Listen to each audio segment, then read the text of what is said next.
So I'm going to do an entry. This is probably the first entry that I've written, actually did, of the broken mirror. So I thought on Christmas, there's a lot of people out there lonely, and I would come on here.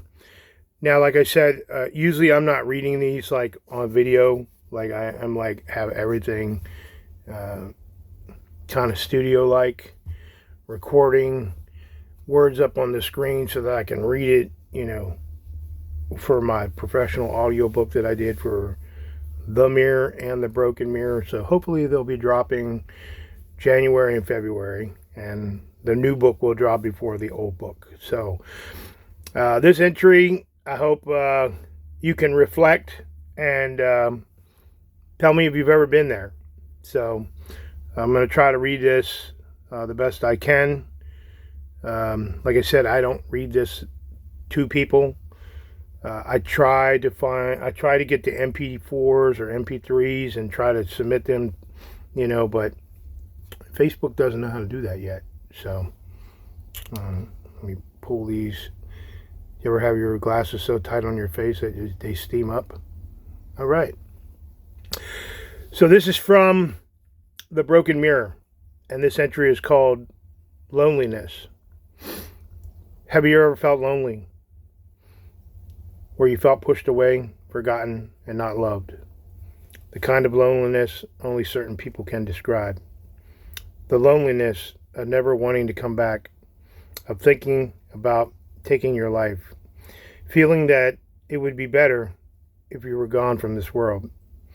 A loneliness as you feel as though you've been behind bars and can't get out. Sometimes when people have PTSD, all they feel is loneliness and helplessness. I've been there. I've had crap loads of friends around me. I've had loved ones who cared for me. All the money in the world.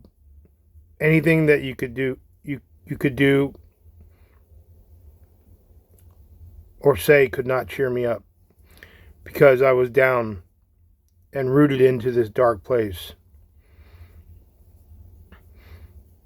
I don't even think that I could describe the loneliness, maybe a black hole. This is hard for me to read, so meaning emotionally. So I think you can hear it broken in my voice. Then you have this loneliness that some encounter in combat. Loneliness where you're around your brothers in arms. The loneliness when you're in the heat of battle and you hear bullets whipping by you and watching others around you falling. The loneliness where you have to think outside the box in a split second, knowing that you could be the only one left of 50 people in your squad or platoon. That loneliness where your life flashes right in front of your eyes. Everything goes dark before the adrenaline kicks in and the engagement begins. The loneliness after being struck by bullet after bullet and hearing incoming artillery rounds from shrapnel as you lie there in your own puddle of blood trying to figure out the next step. Wondering if heaven or hell was the next step on your agenda. Loneliness when you're in the middle of the desert on patrol or on guard duty. There's nothing around you. You and your weapon, and maybe a battle buddy if you're lucky. A complete darkness from burning oil fields or the smell of dead bodies along the road. The air is so corrupt. That loneliness where you're standing there asking yourself, why did I sign up for something like this, and what am I doing? That loneliness of the situation that when you wake up in the morning, you have to put on your gear to protect your ass in case of incoming mortars or artillery rounds as you walk to the dining facility or go get your MRE, meal ready to eat, out of a box. How about that loneliness when you're involved in a relationship? Things don't go right. And you go your way and they go their way. A hunger for love, and you're just lonely because there's no one there for you. There are others like me. Enjoy the loneliness, that peace of mind. I enjoy that loneliness, that peace of mind. If you were with somebody in that type of relationship, it would be toxic. Toxic because that type of person you are, the way you speak to people, the way you address people in a certain way, you present yourself as a target.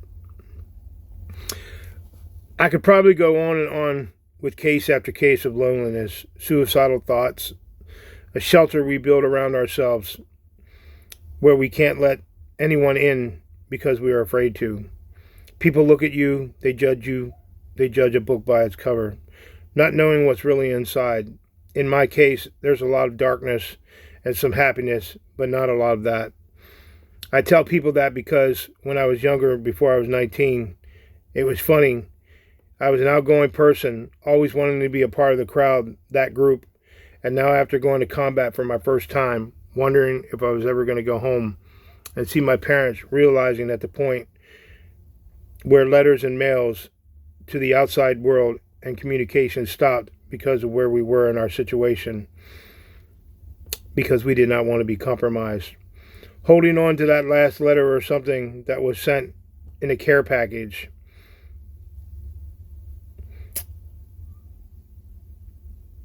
By your loved one, knowing that this could be the last feeling that you ever have.